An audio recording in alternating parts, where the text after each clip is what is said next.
Presunti abusi sessuali all'interno del seminario vescovile di Treviso. Dopo le accuse dell'ex seminarista Gianbruno Cecchin, che ha raccontato di essere stato vittima di violenze 30 anni fa da parte di 2 sacerdoti, la questione diventa sempre più scottante, tanto che la denuncia dell'uomo, professore di filosofia ed ex assessore a Galliera Veneta, il deposito in procura della quale era stato annunciato per oggi, slitta di qualche giorno. Alla luce di quanto emerso, infatti, ci sarebbero, a detta della vittima dei presunti abusi, delle integrazioni da fare. Nel frattempo, uno dei 2 sacerdoti accusati, Don Livio Buso, attuale parroco a San Martino di Lupari e per tanti anni parroco a Paese, ha scelto di parlare apertamente alla sua comunità e l'ha fatto durante la messa domenicale.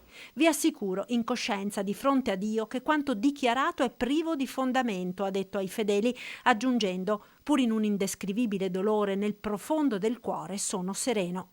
E Don Livio, oltre a raccontare la sua verità ai parrocchiani, è determinato a difendersi non solo dal pulpito ma anche in tribunale, manifestando l'intenzione di procedere con un esposto per calunnia e diffamazione.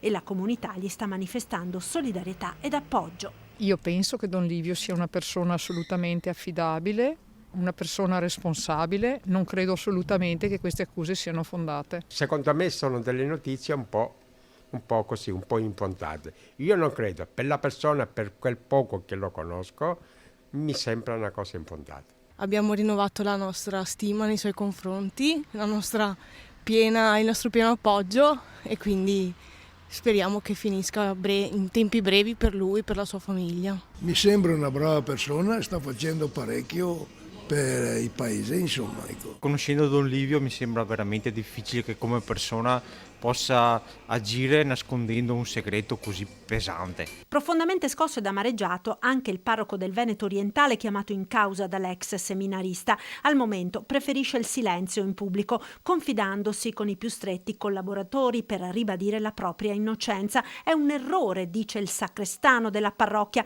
un'accusa infondata che finisce per gettare fango su tutti coloro che frequentano la chiesa.